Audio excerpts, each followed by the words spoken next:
Are you tired of relying on your dog water teammates to help win your rank games? Well, don't worry, you clicked on the right video.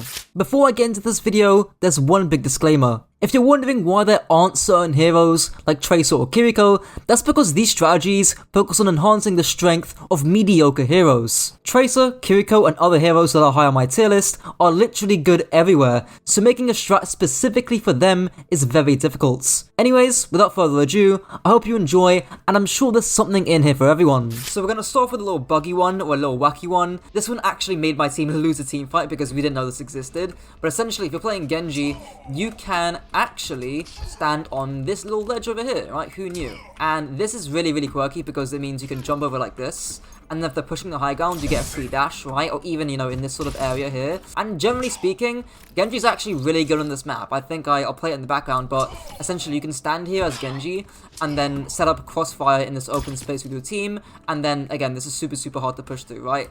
The only thing I will say is that that sort of same spot doesn't apply to the other half of the map. For some reason, I don't know why, but if I do it here, like this, like it just doesn't, like, I just slide off. I don't know why it only works for that half of the map. Yeah, I hope you find some use for this in your games, right?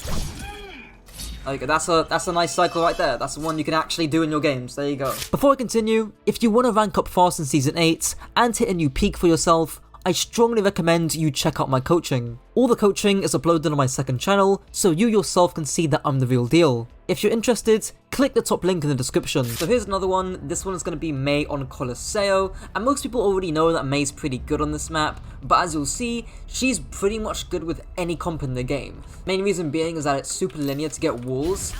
It's super clean, there's no like big flanks to avoid the wall, even this side here too, and you know, good sightlines to spam as well, and Mei's got that long range spam, so that's the main reason. Neutral is very linear, and you can't really escape or bypass the walls. On second point attack, I'm sure people have seen this wall, it's been an Overwatch League, I'll put some background gameplay of it. Obviously, you can wall yourself up here, and then break this, and then you can duel anyone who comes up on this high ground. So, say there's like a Sojourn here building railgun, you can wall yourself up, and then duel the Sojourn, and this is like good range for you, right? You're a really good close range duelist, even without your wall. You can pick up the mini too, and then if your team are already pushing the bots, again, really good sightline to spam here, and you can get a nice clean wall, boom, there you go, and then do your whole thing. So Mei's really good here, is good in spam comps and in brawl comps too, and yeah, Mei should pretty much be a must pick every time you play this map. And basically, this one is, I think it's inspired by Meta 1, I think he does this sometimes on Dorado, but you flank over there with your sim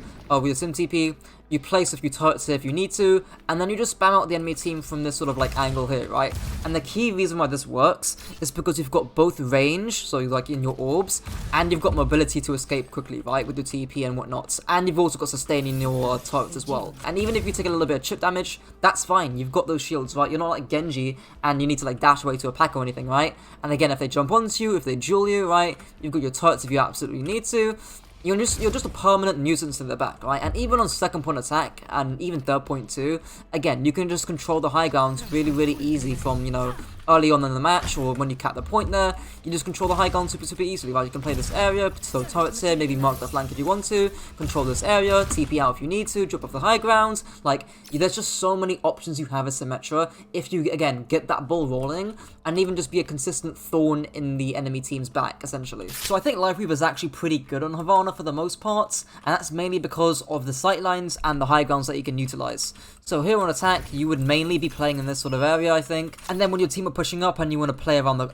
And then if your team are pushing up and you want to rotate around, you can just simply pale platform up here, as you do, and then you can see this entire point, get good grips, you've got great LOS, great cover, you can retreat off back to high ground if you get pushed, all kinds of good stuff. And actually, you can even power platform up here too, right? You've got plenty of options to play around, even there, if you want to, if you really want to be a bit quirky. And on second point, you just power platform yourself up here, and you've got these like canisters, gas canisters, pipes to play around, you've got cover tier to use, you've got plenty of LOS, you can grip anyone, just be a bit careful of anyone playing over there, I'd say, but apart from that, this is pretty decent. And then third point is just hard for literally every hero in the game, to be honest, because Widowmakers just love playing there, and you can't really interact with them as a support. But with that being said, if you do manage to push payload to this sort of area here, you can just grip yourself, or not grip yourself, sorry, platform yourself up here, and duel anyone here, right? Now, what Lifeweaver isn't known for is dueling, but in this sort of range, right, where your thorns can actually do quite a bit of damage, Weaver's not bad here. Now this one's kind of a joke one, I'm not gonna lie, because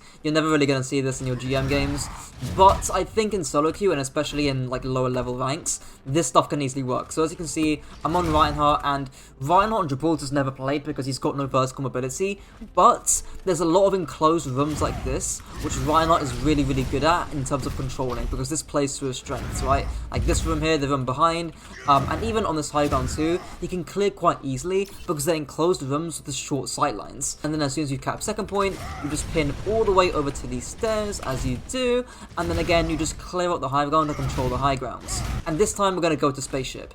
So again, enclosed room, right? This place of Reinhardt's strengths, nice and clean, and then if he really, really wants to, you can go on this high ground and go on spaceship, clear that too, do some joke shit with this pin maybe, I don't fucking know, and then also choke this off, choke that off too, and then choke this off as well. So again, short sight lines, easy to choke off in close spaces, all playing to Reinhardt's strengths. It's Ilios, well, it's Lúcio, everyone knows he's good on this map, you know, funny boop hole, okay, I get it. But there's actually a lot more to this than you might think. So of course there's the boop threat, which of course every single Lucio is going to try and do, but more importantly and more interestingly in my opinion, is actually the vertical mobility on this map that Lúcio can utilize. Lúcio can actually ward to this high ground pretty easily, and then control this entire side, and then you can actually go for like cool Reddit plays, you can boop off or deny enemy heroes who want to take this high ground, you can utilize it for yourself, you can speed around your DPS who want to take this flank, and you can do the exact same thing from that side too, right? Again, you can just wall ride this wall, deny or utilize this area of the map here, and then also overlook the main choke here above this wall, and we've got cover here to use. Like, it's just so flexible for Lúcio. So yes, there is the funny boop threat from there and the funny boop threat from spawn, right? If you know, I'm sure everyone's seen that fucking red shell video, but there's actually a lot more nuance to Lúcio that goes on this map, and it's all about controlling the high grounds that are super important. So I've already gone over this Hog example in my Hog guide and in past videos, but I think on first point defense on Hollywood, Hog can be really, really strong because he can do a bit of everything, and it really plays to Hog's strengths. So of course, there's the little clip that I use where, you know, you put the trap here, you hook someone, you drag them with your crosshair, you drag them into the trap, you do that, you throw the trap behind them, etc, right? Everyone knows that. But also, you can mark this flank, right? You can either threaten it with your hook or with the trap. You can mark this flank too, as well as marking this sort of like choke here, right? And punishing when it comes across it. The two biggest things though are sort of the control of the high grounds, which honestly Hog can still threaten anyways, right? Again, he's got his hook threat, he can hook anyone who goes over the edge, or he can just rotate to high ground because it's not that far away, right? Like, I'm already on the high ground, I can hook people, I can use this high ground myself, I can throw a trap here, I can throw a trap on the high ground, hook someone into my trap, right? It's just super versatile for how Hog's played. If you're playing against dive, you might want to put a trap here, let your other support play here, and then they're completely safe the entire time.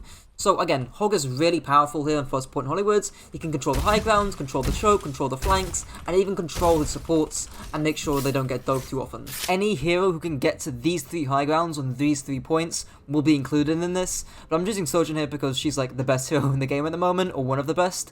But basically, you know, you can just charge up your rail over here, and then when you've got a rail, just slide here, railgun someone there, railgun someone there, railgun someone on the side ground, and then boom, you win this point. That is literally that simple. Fire up your railgun, slide to here, find for an angle, boom, railgun. Or if you want to, you can rotate a bit further, a bit further, a bit further, and then shoot here if you want to. And then if you need to escape, boom, take that high ground, shoot here, just stop the shot there if you want to. Again, fire up your railgun, and then slide up here, and then get your railgun shot, stop the shot, whatever, do what you ever want to do. But yeah, that's essentially how you play Sojourn, or like any other hero on this map. So you might be looking at this and you might be like, why is Doomfist and Sigma, 2 completely different heroes with 2 different sets of strengths, included in the same strategy here? And that's mainly because both of those heroes can mark really far away angles, but they just do it in sort of different ways, right? So on attack here on Doomfist, I think he's really, really good for like, sort of like clearing out this big Earl sort of station here. Sigma can also do that as well, and he can actually just walk up the high ground from train, and then shoot here, and then shoot there, and then just clear out those angles, right? Second point is where it gets a little bit more tricky because Sigma hasn't got any vertical mobility, meaning he can't really contest that high ground, but if you have got Flux, which you should have at that point, at the first point, you can just Flux straight to high grounds, and then out-duel anyone on this high ground, right? Doomfist, you just get to here immediately, you can punch people off, etc., right?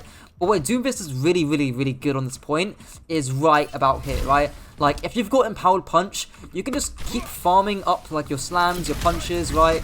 do all that kind of good stuff, and then just kill the enemy team before they even walk out here. So here's another Mei one, but on first point defense on Circuit Royale, again, people don't really think Mei's that good. You normally see double snipers on this map, but Mei's actually such a big sleeper pick here, and the reason for that is mainly because of this first corner. And this first corner, as you can see, there is like no flank to take, right? You can't play this side, you can't play this side because there's no room.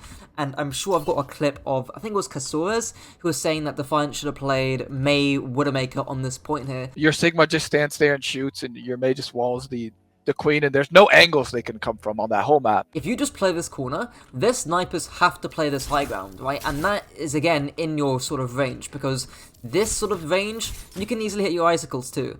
So anyone coming up on bridge, your team, or even you can actually contest this too. And then the tank, which is mainly going to be a Sigma, is really going to have a hard time pushing around this first corner. So this is a bonus one that I couldn't show in game because apparently Rialto is disabled. But this one is just one for Brigitte. Basically, you just here on first point defense, you're basically just hard controlling this high ground here, right? And you're essentially denying anyone, like an Ash Pocket maybe, if they want to come up this high ground, you're denying that away from them. And Brig is really good on here because of the sightlines, right? Like this sort of area for Brig is super enclosed, super short. She's got cover here to play around. She can retreat back, she can bash away if she needs to, right? And as Brig is generally good on Rialto in general, I think. Like on third point attack or defense, she's really good at controlling this space and this space and this space and this space. Again, because of the enclosed areas and the sightlines that really plays to Brig's strengths.